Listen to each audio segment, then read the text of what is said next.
This may very well be the classiest vehicle we've ever had on this show. It is an ultra-rare 1937 Cadillac Fleetwood Series 75 limousine. It is owned by Tom Dixon of Logic Lumber and was purchased at the world-famous Barrett-Jackson car auction in Las Vegas. The Cadillac production for 1937 was 14,150 vehicles.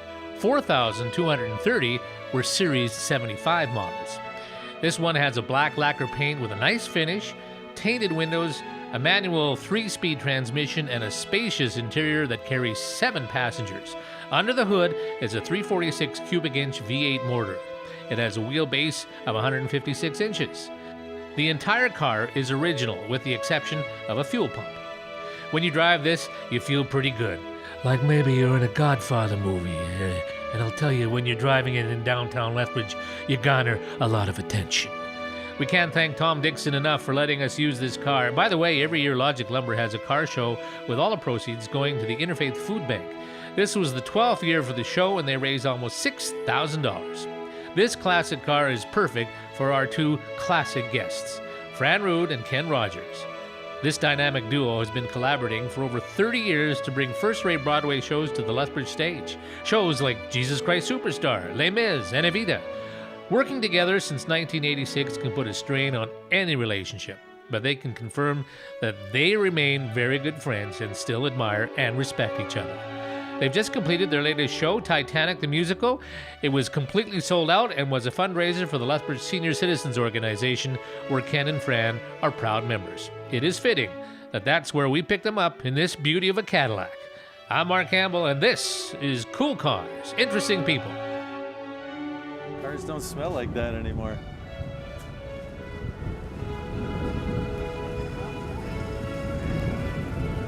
Wow. That is awesome. He says, come on over. Okay. You'd be so kind. Nice, eh? Oh, It's how am I going to get into this thing? I got short legs. Okay, we're good? Yeah. You come inside, you can get in. Yep. Okay. Great. This one here? Oh my God. Okay. Driving Miss Fran Wow. and Mr. Ken. This is amazing. incredible. There we go. Love cars like this. I sure wish I could drive, Mark. I've never been in anything like this. I do drive a Standard, you know. Oh, you do? Yes. All right, well, maybe on the way back if you're a good girl. Talk about your early memories of vehicles, you guys. How far back do you want to go? I'm Go to pretty back to old. 1937. This is what this was. What was your first car?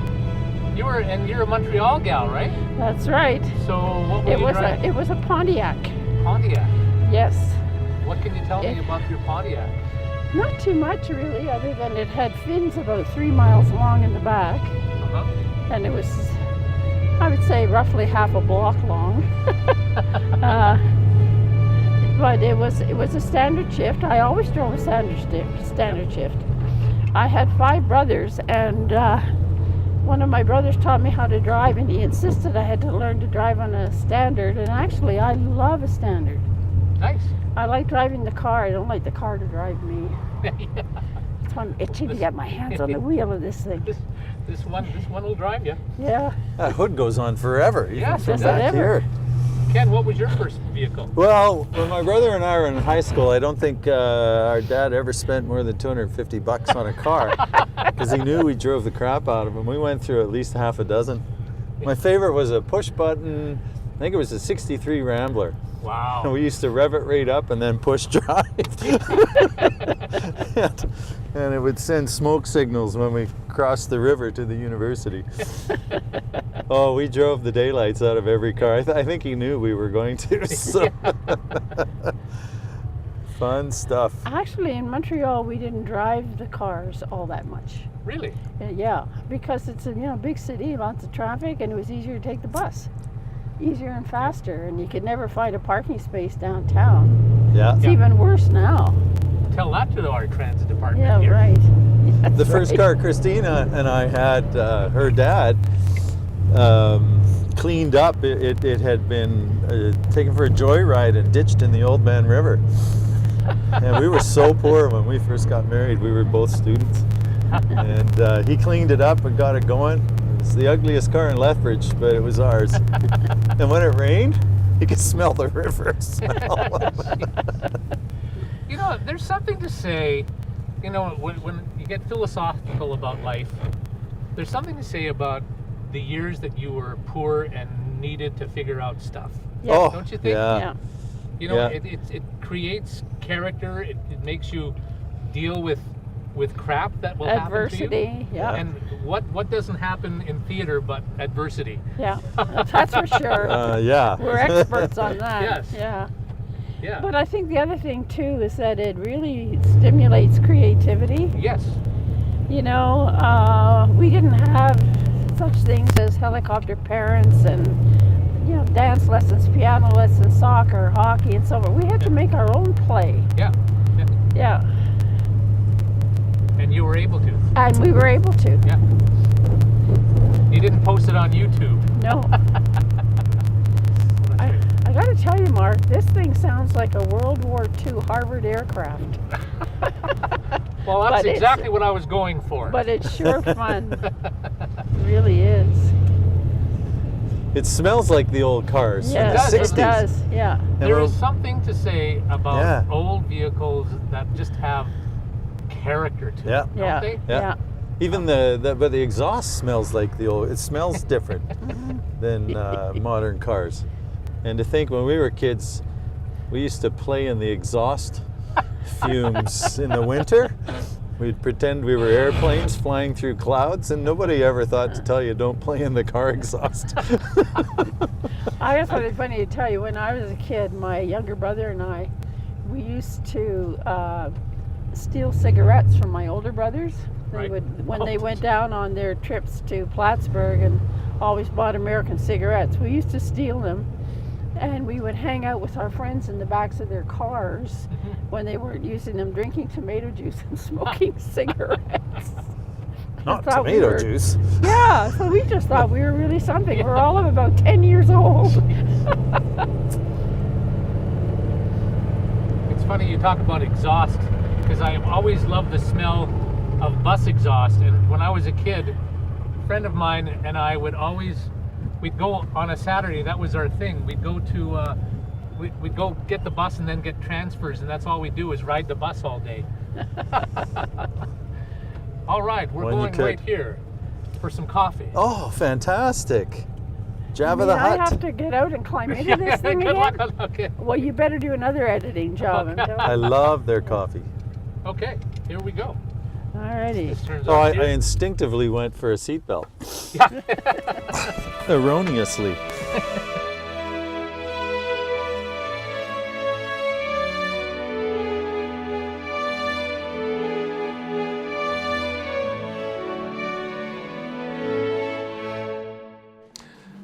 Fran Rude Ken Rogers, thanks for doing Cool Cars, Interesting People as two of my favorite people. That's a pleasure. I've spent, I think I've spent more time with you guys than my wife in the last, just doing the number of shows that you guys, but you guys have been at it so hard, and maybe we can just start right at with how successful Titanic was for you.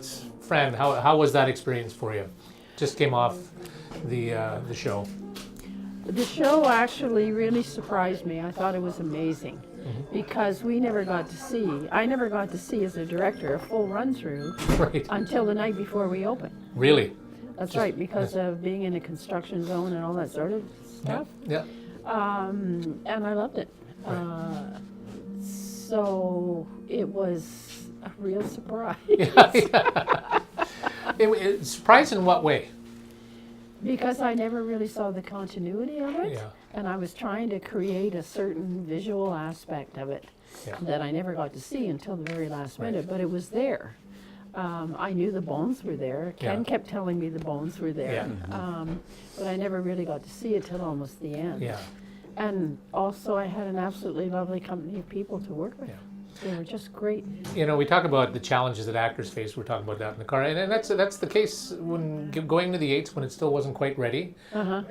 I mean, people could have been really angry and upset, but yet they just took it in stride and did the job that they wanted to do. So That's exactly what happened. Yeah, and that's a big tribute to the cast for doing that. They faced two major hurdles when we moved into the eights. One was backstage being in the construction zone, but the other one was being on stage in a totally unfamiliar environment to them. And they only really had two cracks at it. Right. And our student preview went over really well with the students, but there were still a lot of holes in it because we were working on sound equipment and various other technical aspects. Although the students were told that this is a rehearsal, don't expect a polished performance. But what never ceases to amaze me in so many shows that we do is that on opening night, it just comes together. And opening night, it was a wonderful show. Yeah. Yeah. Again, you don't want to peak too early, right? Yes. That's right, exactly. Yeah. So Ken, take your relationship back to the, you guys first kind of worked together in '86, and you just kept on going. What's the deal? What's with this lady? It's the show's Fran picks. Yeah. She picks wonderful works of art to work on. And so something you can really dig into. And case in point, when Fran brought up Titanic 2 or 3 years ago, I knew nothing. Yeah. First time I listened to the score, I just sort of thought, okay, it's really different. It's quite symphonic. It's paying homage to different composers, some classical, some theater.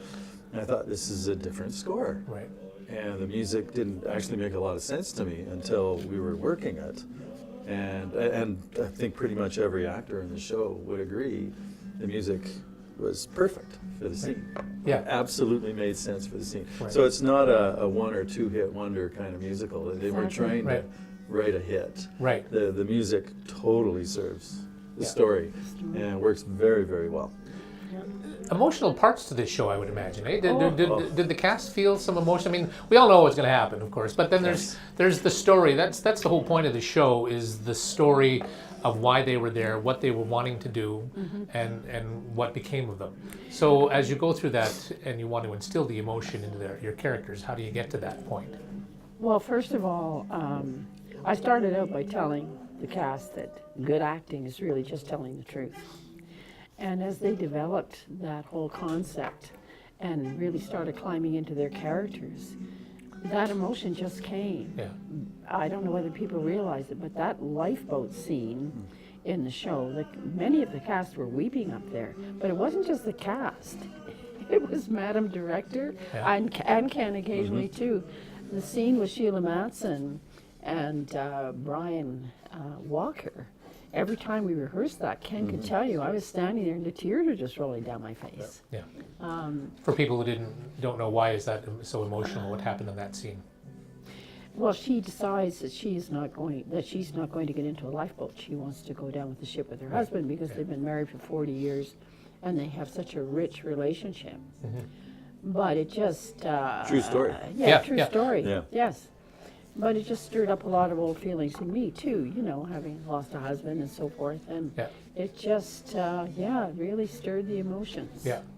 And what about you, Ken? I mean, and you had a couple of songs you did. So that was fun. But I know that freaks you out when you do that. That was not intended. No, it was career by accident. We lost several performers for reasons beyond their control through the rehearsal process. And when we lost that performer, we went to person X in town and couldn't do it, totally legitimate, and then person Y, and then person Z.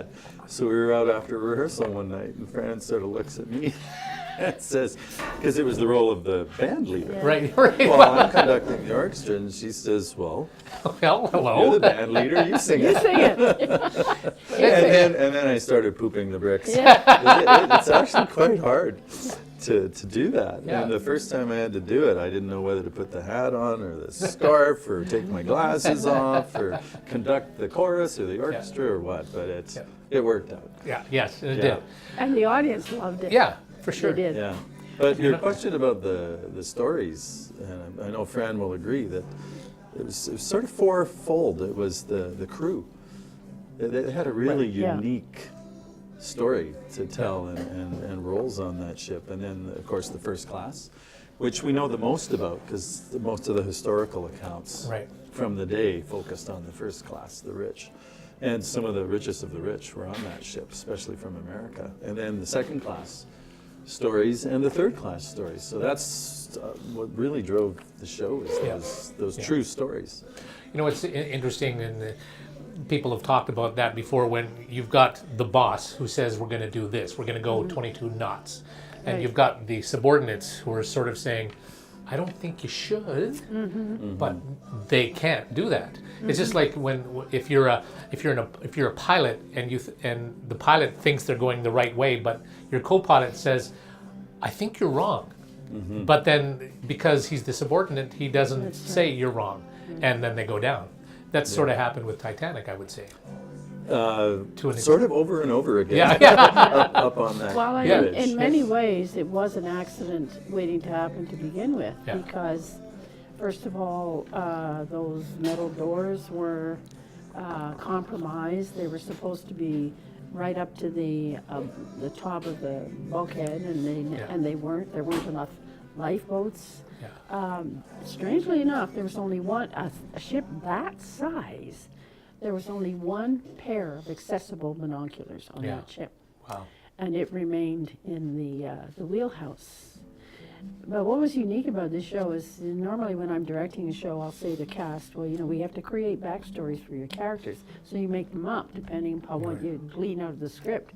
But in this case, every person who had lines on that stage, other than I think 2, was an actual character that could be researched Right. there online, Yeah. which was a tremendous help to the actors. Well, Yeah. to me too. Sure. And to Ken. Yeah. So it's pretty. It's pretty cool. I mean, and you like to get people to feel the character as well. Absolutely. Yeah. Yes. Yeah. Yes. The first time we ran Act 2, this is just several days before we opened. There's a 42 voice chorus sitting behind them in the LCI band room. Very, rehearsal situation, antiseptic. And as people were running that scene, as the families are being torn apart and the Strausses are saying we're going to die together, and I was, like conducting Richard on the piano through the rehearsal, but I would look up and the chorus was just bawling. And this is that's from behind. They can't even see their faces. Yeah. That's amazing, isn't it? And so that night is when it really hit me. This is going to be a powerful show. Because when you're working on it, you get used to That's right. everything. How much effort was put into saying this is not Leonardo DiCaprio and Kate Winslet? None. Yeah. Everybody bought into that? Yeah. No, it's not, It of was course. never even raised. Yeah. Well, that's Yeah. good. The only time it was ever raised, the odd person would say, well, is this anything like the movie? Not from within our company. Right. Oh, and I would say no, but it never came up Yeah. in terms of our company. Never. Yeah. And when I would ask people to sing in the chorus or play in the orchestra, it was always the musical Titanic brackets, not the movie, exclamation mark. Yeah. Just so they know they weren't signing up Yeah. for a production of the movie. Yeah. I got the idea of the chorus from a concert version that was done of the show at Lincoln Center in New York. And I thought, wow, what a lush way to add to that music and also provide the audience with the rest of the masses on that ship, because the chorus represented each and every class. And it worked. Yeah. The music was just, they fleshed out that whole score so beautifully. I don't know whether they realized it at the time, but they sure did. Wow. Yeah. Yeah. So as you guys both look back on your 30 plus years together, and what sort of things, what pops in your head? What do you think? The quality Yeah. of the material we worked on, just the great scores and the great scripts Yep. that we've worked on. Sweeney Todd, Follies, Little Night Music, Most Happy Fella. Jesus Christ Superstar, even though those guys were so young when they wrote it. I mean, it's still going, it still rings true. Yeah. So the quality of the material that we've been fortunate to do, and the quality of the performers in Lethbridge that have come forward to be in them. It's just like this cast for this show was just phenomenal to work with, Yeah. and so was the chorus, and so was the orchestra. Like, And probably some of the best singing I've heard in musical theater in Lethbridge. Yeah. Right. The quality Yeah. of the voices was amazing. So same question as you reflect back, other than what Ken has already said. Well, I think a lot of it is the repertoire, because both of us, unfortunately, I met a creative partner who also likes to work outside the box. And I look at that repertoire sometimes and I say to myself, are we crazy? Yeah. Because a lot of these shows I don't believe are going to be seen here again. And we always like to bring in something like that, whenever possible. I also remember the very first day that Mark Campbell came to work for us as a serious actor. You do? I do, for Evita, and how yes. terrified you were and how magnificent you were. Oh, that's very nice. No, but I'm quite serious. Well, that that's very still kind. sticks in my mind.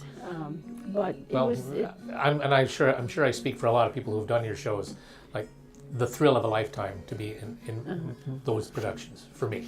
So there you go. we're glad. Thank you. Yes, and ours too. It is, Yeah. and just the opportunity to lead good singers and actors and musicians through those Yeah. shows. Yeah. I mean, sometimes I just want to pinch myself and say this is actually happening here and for us, and it is, and it's Fran's vision that Yeah. gets it there. Yeah. So as we go forward, moving forward, Fran, you've said this about 5 or 6 times. This is it. this time I mean it, Mark. Yeah, okay. No, actually, I have decided that this is going to be my last large one, if a musical of this size. Yeah. Because I'm getting takes- too, it I'm takes getting a too lot old out for of you, this yeah. stuff. It sure does. And I mean, the brain is still very active, but the body every once in a while says enough already. Yeah. I will do smaller things that interest me. Sure. I'm also, I don't know how good an investment I am, given my age, so I don't plan too far ahead. You're not booking to 2025, 2030 or whatever. Heavens, no. But I do know, and I mean, there are a couple of musicals out there I didn't get to do, such as Ragtime. I'd sell my soul to do that show, and a few others. But I know now that even if that opportunity came along, I would say no. Is that right? I have reached the point where I Yeah. realize, what my limitations are now. And, but I still hope there are going to be some things of interest out there for me. Like It's a Wonderful Life. What a blast we've had doing that one. Radio show. That kind of thing. So it's not a question of I'm going to completely disappear. Right. I'm just not doing a show with 102 people in it anymore. That's Can- 103, excuse me. Can you see yourself doing a show without Fran? It's hard. Because, I mean, we've done so much together. Yeah. Yeah. So, like, this may be it for big shows, but again, like Fran said, You never know. not it for everything. Like besides shows, a number of our works together have been concerts. Concerts. Yes. And so you've got a cast of 8 or 10. You've got no sets. Yeah. Um, They learn their songs. You come on. yeah, you're learning You go your away. songs. There's no dialogue. There's pretty much no choreography. So it trims everything down. Even the costuming is easier. There's one outfit per person, and half the time they bring their own. Yeah. So not no to that, and there's lots of possibilities there. But I'm ready. Like Fran, we've done a lot. Yeah. Like 30 or something shows Well, together. and you So time didn't for- stop. You didn't stop doing community band and choir and everything, and teaching. Yeah. How the hell did you do all of that? Now I don't know. Because this one felt like a full-time job. It Yeah. feels like Yeah. retirement started Yeah. 3 days ago. Yeah. To be honest. Yes. Yeah. Yeah. But I think it's time for a little hiatus from, Yeah. from You know, that. a name that we sometimes forget to bring up and that people should know is Nancy Graham. Yeah. Oh, yes. Tell us Yeah. tell us how important Nancy, and she's been part of your team for a long time as well. Well, she's family. Yeah. And she is, if I had 3 arms, she would be the third, Yeah. maybe even the second one. Yeah. She's pretty well indispensable to what we do. Just She's, to remind people what she does. she What is the stage manager. Yeah. And once a show moves into the theater, the director has to step aside. And the stage manager, or should step aside, and the stage manager takes over and literally coordinates everything so that show gets on the stage, all the technical aspect, everything. Mhm. even front of house, for heaven's sakes. That all becomes her responsibility. And Nancy is an absolute pro. Yeah. She's very loud too. Which is good for a stage manager. Yes, it's good for a stage manager. No. But she also has a wonderful personality. Yeah. People love to work for her. They do. Yeah. And you need someone who knows what they're doing and tells you Has to do people it. skills, You know? yes. Yeah, and she's eternally positive. Yes, Yeah. she is. Yeah. Yeah. The world can be falling in, Yeah. which it seemed like at times. Yeah. With the construction, but you would never know it from her. Yeah. But then she'd walk in the morning, and those construction crews had better watch out. Yeah. Yeah, I heard one guy walk by and he was mumbling. He said, "I don't know what the problem is. We can do this in a hospital. Can't do this work in a theater." And I didn't address it. I just kept walking. Because they were frustrated. We were frustrated. Yeah. But boy, she puts that hammer down. Get her done. Those guys were out of there. But I sent her a note a couple days ago because it occurred to me the day after the show. I thought, oh my gosh, what she dealt with.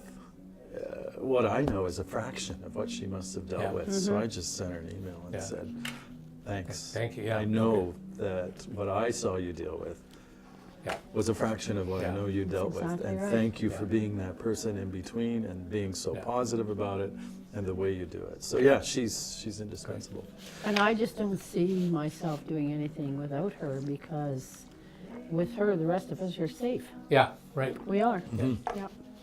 You both have gone through, during production of shows, incredible emotional times. Oh, yes. I mean, talking about your husband, Vic, went through Alzheimer's, passed away. I mean, all of these things seem to happen during shows, and so It happened again this time around. well, yes. So I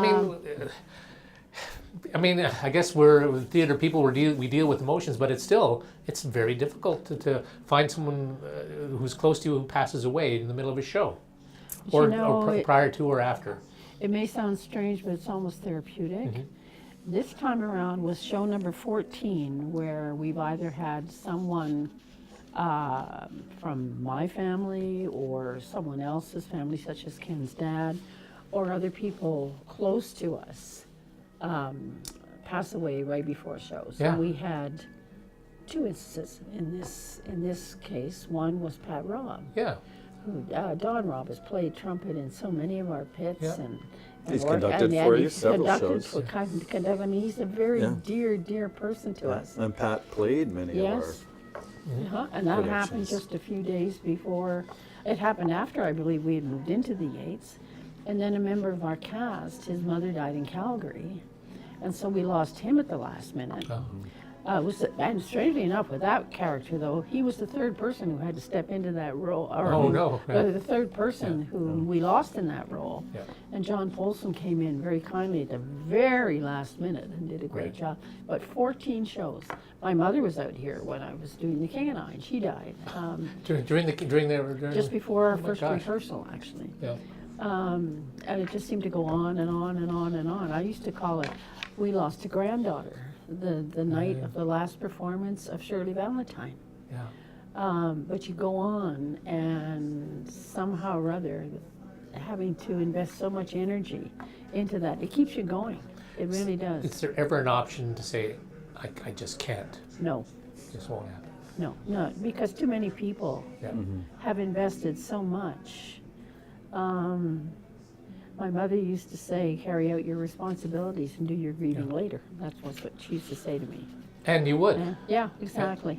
Ken, because your father died quite unexpectedly. Yes. I mean, Yes. he got sick, and you knew he was having problems. But then, was it? I don't remember. Was it opening night of Les Mis or closing night? Well, our family made the really tough decision to unplug all the machines that were keeping him alive the morning of closing night. Morning, and then he passed And away. the doctors anticipated a few hours. Yeah. I left the hospital about 5. He was still alive.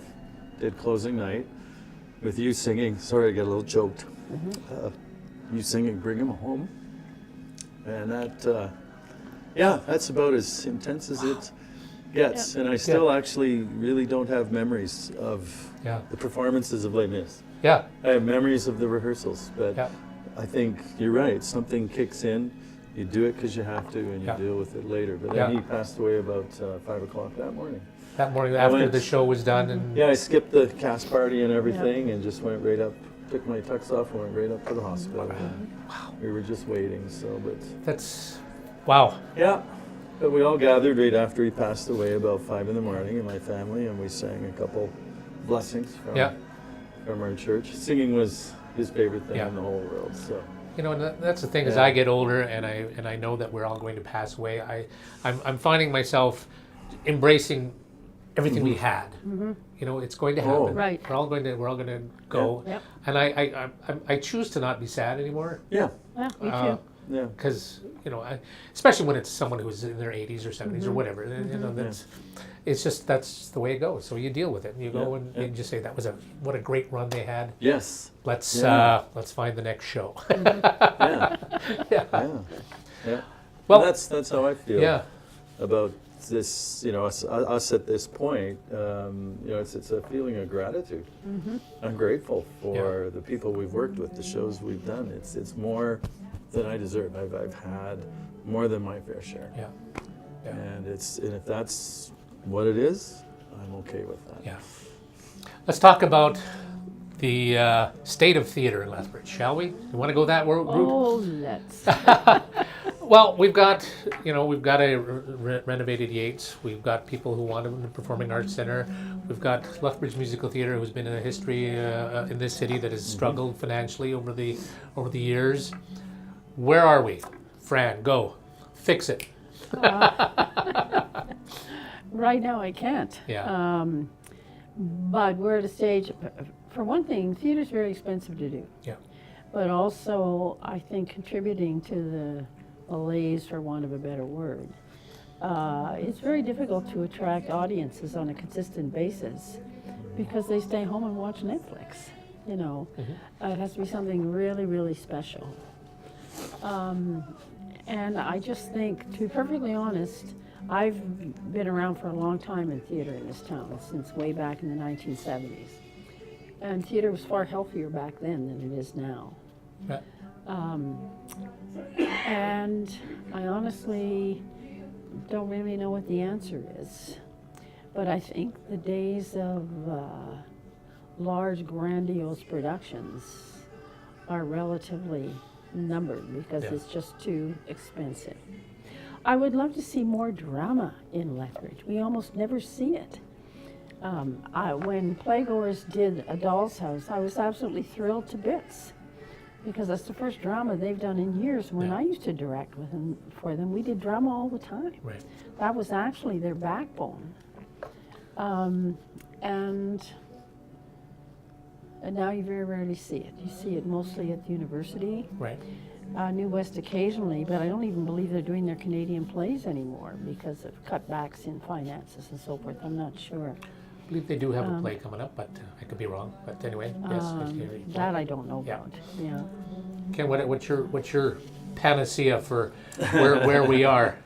I think things are going to be okay in the long run. I agree with Fran. There's just it's hard to do the big things, and there's a lot of smaller things going on which are really good. We pretty much go to everything. Yeah, we have a deal. I drive, she gets the ticket, or whatever it is. We even go out to Cardston for the theater, and sometimes we'll go to Calgary for things. Yeah. But we pretty much consume everything. But yeah, we do see that it is getting harder. I mean, it's alive and well in the schools. Yes. Yeah. Like the Catholic and public schools are all doing great drama things, great musical theater things.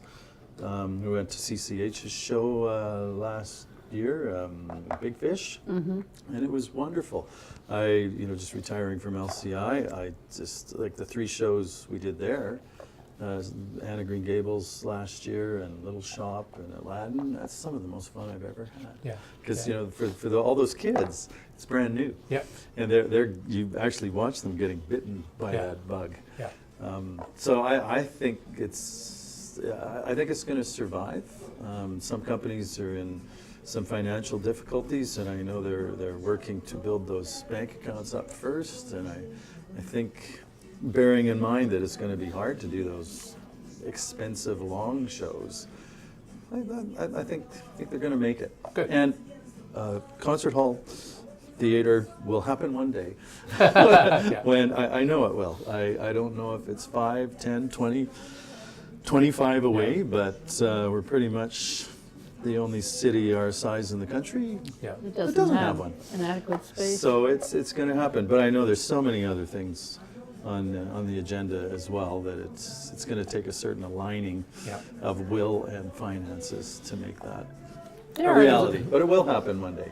I believe that, and there are new smaller companies that are either already formed or in the process of being formed that are capable of doing good works.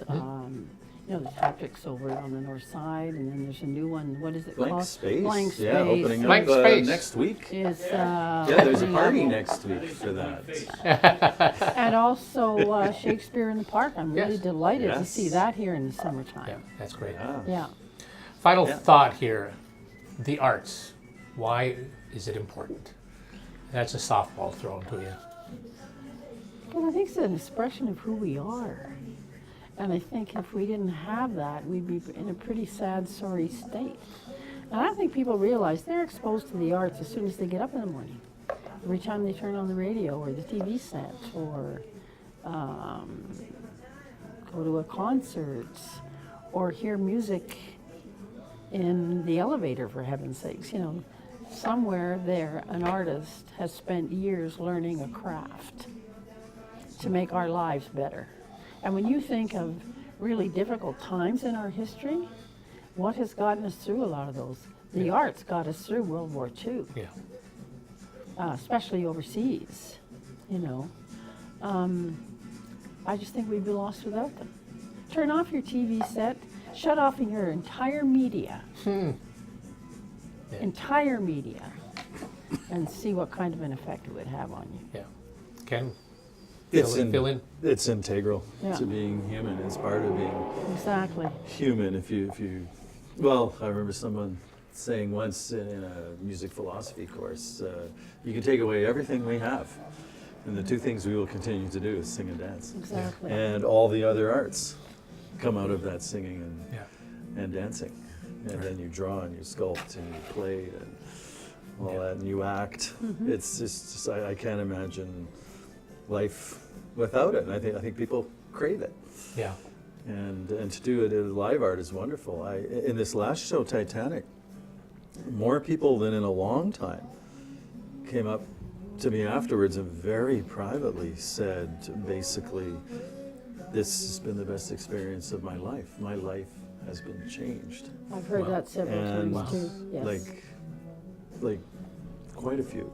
That's amazing. And Yeah. you know, we get involved in the technical of it, and we're dealing with all the backstage frustrations and technical and all that of moving into a Yates that wasn't finished behind the scenes. It was finished out front for the public, but not behind for us.